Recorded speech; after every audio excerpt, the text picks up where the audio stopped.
yalla ko baraji. Assalamu alaikum warahmatullah. Naam docteur ɓeɗo kadi ɓe landi wonɓe Angola wo kamɓe ko ɓe woni toon ɓe wawata yaltude kono o haray heɓata kadi ko moora ɓe o yalli golloɓe maɓɓe ɓen no wawi ɓe morude kono hara ɓen ɗon na julɓe kono hara ko golloɓe maɓɓe kono hara ko si kefere leggoy no wawi morude julɗo. Naam, no dagi ka kefeero moora julɗo na ella no dagi kadi ka julɗo moora kefeero si tawi ko sukundu on tigi ndo Allah fuɗini ɗum ko ɗum ɗon o moori hara o tokkaali toon neesi o tokkaali toon hay hunde siko ɗum ɗon na ella woni on tigi moori on tigi ni tun hara na joddi woni on tigi yoɓi on tigi o moori ɗum ɗon fof hoore no dagi ella ala e muɗum. Naam, inchallah amin. min udditaniɗo matateɓe Mariama Ba. Assalamu alaikum. Wa alaikum assalam wa rahmatullah. Ala to ndonge jam. Alhamdulillah be jenti on ɗo. Assalamu alaikum ustaz. Alaikum assalam wa rahmatullahi wa barakatuh. Hara mi landa hangal mari kamilando si tay salli noddini gasini penni do wona ya juule nelaado ko ya jangu duwa on taw si tay no nga wawata duwa on kon no gerdata si anani noddinando ka darnando salli jong noddingo ngala salli na gayni noddinde nanari ala salli gayni noddinde sibe gayni noddinde ni andi ka telephone ji noddina ni ara salli jong gayni noddinde benay do wona ya juule nelaado ko ya jangu e ko ya jangu duwa on donc sansi tay no nga wawata duwa on kono geddata ko ya jangu jentite do mi jangina on do duwa on si tawi anani no noddine si salli ni Allahu akbar an kadi inna Allahu akbar so inni ashhadu an la ilaha illallah inna ashhadu an la ilaha illallah so inni ashhadu anna muhammadar rasulullah inna ashhadu anna muhammadar rasulullah so inni hayya ala salah inna la hawla wala quwwata illa billah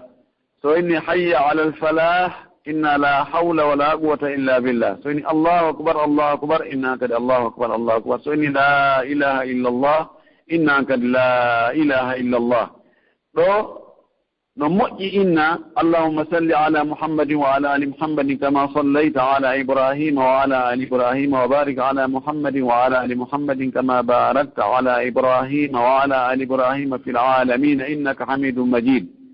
اللهم رب هذه الدعوة التامة والصلاة القائمة آت محمدا الوسيلة والفضيلة وابعثه مقاما محمودا الذي وعدته ko ɗum ɗon wonti wolta ɗum ɗo tan goɗɗo ron ko wolu on wawi anglais on wawi français on wawi dutch on wawi ɗum ɗo on wawi ɗum ɗa ɗon ko wawde ɗum ɗo o yonti wawa ɗum ɗo nani awa ɓen nani jon ɗaɓɓe ustasi o jangguina on ɗum ɗo na ko metti fi ñalla lara on wawi inchallah ɓay ɗon kam mi wonɗo min mara ustasi ɓe ko janna men ɗo ko ɗon woni probléme o joni arrestire ɗum ɗo a joni haji ko so noddu ustad jogo arrestirana on ɗum ɗon joni ɓay mémoire ji no woodi piƴi ɗi fof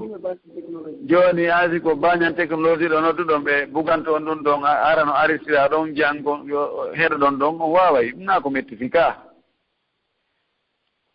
joni ɓe wawi kadi windade ka radio ji garay no janggede inchallah haray so tawi ko janggugol oti faala haray groupe aji no udditaga ko jangge ka radio ɗo kadi no janggede inchallah voilà wakkile joni laawi ɗi no janggiteno no weeɓi nadde on tigi wonda e kalama ko jon nokku gotum Oumar nam shukran albarka nam docteur joni batte ngal landal ɗo lam faala landitade ɗon kadi landal par ce que ari ɗe balɗe men landino suga maggal wondema si noddinandul lannina ya juule e nelaɗo taho si wowla du'a on ɓe maaki wo hari no waɗede wo kono mi anda siko Cheikh Albani wo saati ɗum ko neɓiral no ɓenni wo ɗum ɗon no tawa e bidiya juulugol e nelaɗo on si jangga du'a on nam joni noon onon kadi o maakiɗo koye woti juulo e nelaɗo on o jangga noon du'a on no ari haadi selluɗo ken wonde on tigi juulo e nelaɗo sallah sallam o jangga hadis on hadis o jangga du'a on hadis on no selli de taɓe toñi Cheikh Albani ɓe to ha ɓe famata ko Cheikh Albani fandi kon nani ko amma ko juulugo tugen laaɓe ɗon ina allahuma sallllahu alayhi wa sallam ana enen no aada yariri kamen noon si tawi sallijo o darni ka darnande no gayne tun fof inna la ilaha illallah muhammadou rasulullah sallah sallam ɓe haɗa wa ɗon bisimillah haray ɗo mi udditan ɓeeɗo haray lan andintina jama on fof haray lewru bee ka honno jumaare sakkitorde nden haray doctere inchallah doctere naata e jaɓano e lande ɗen haray so tawi ɗe lannaali hannde ɓay tous les façon ɗe wata lannude hannde ɗe ɗuuɗi pande jooni haray en habboto kadi haa karmakoɓe men yontere hannde inchallah si tawoy ɗon haa so tawi ko ɗum Allah muuyi e lewru artoyoru ndun ka sakkitorde lewru jumaare sakkitorde nden haray sa docteur en kadi no wawi natude jaɓano en lande goo kadi inchallah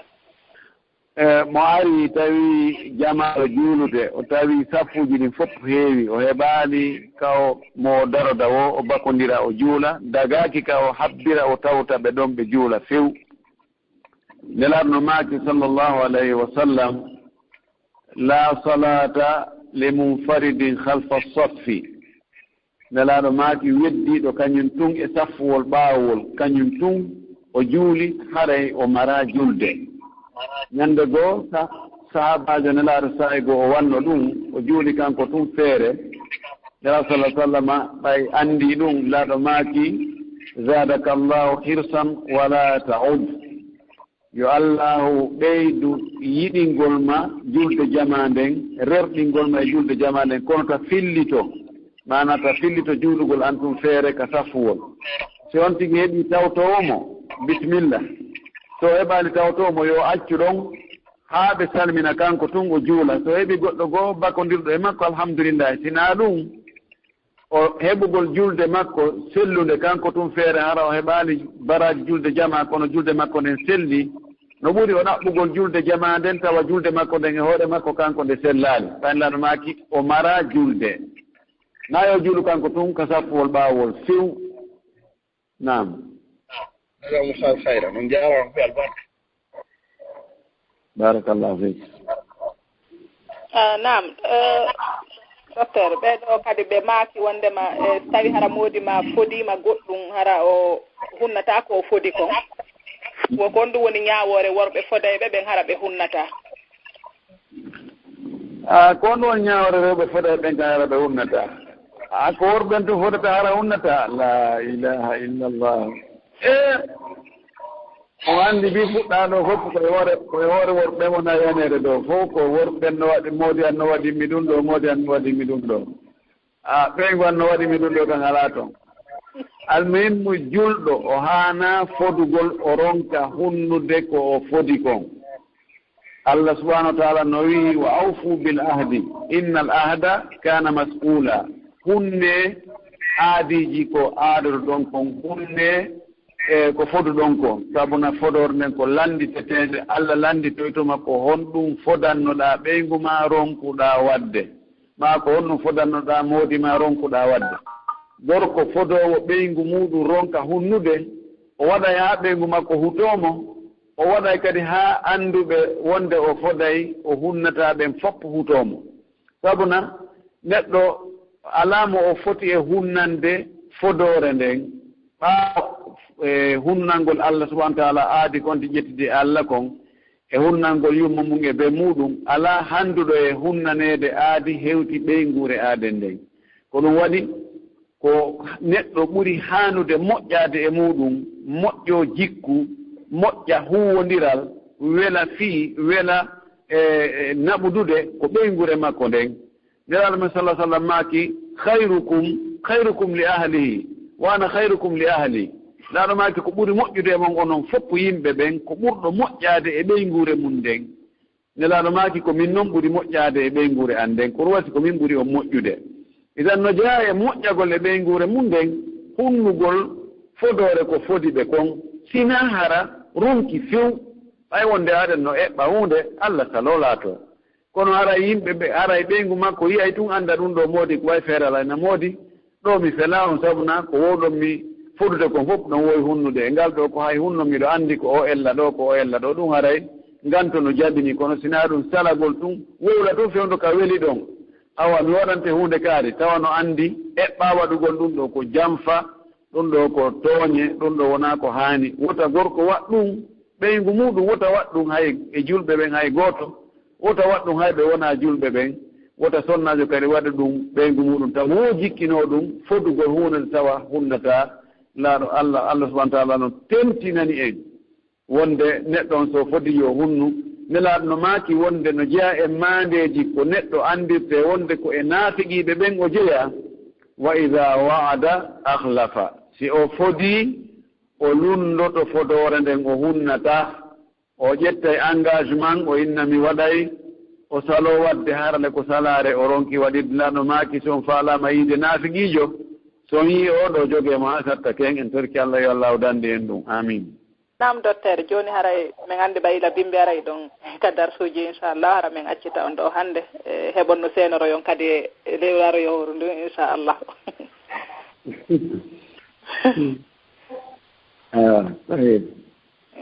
mi weltike fata on jaarama albarka boy min torki allah yo allah lan ɗon yoɓɓu on ko ɓuri e moƴƴude e juutina on hakkunde amen ɗo ɗe waɗa men kadi nana ɓe jaɓa kala ko yewtaɗo ko yaade e qur'ana e sunna inchallah ara mi weltike fota noon ko wona seeɗa aɗa mi weltani on min torki yo allah lan ɗo weltana on noon kadi awa on jarama min kadi mi weltanike o moƴƴi onon kipuɓe radio on ɓen fof mo ɓe woɗɗuɗo e ɓattiɗo fof e heɗitiɓɓen fof mi torki allah yo allah o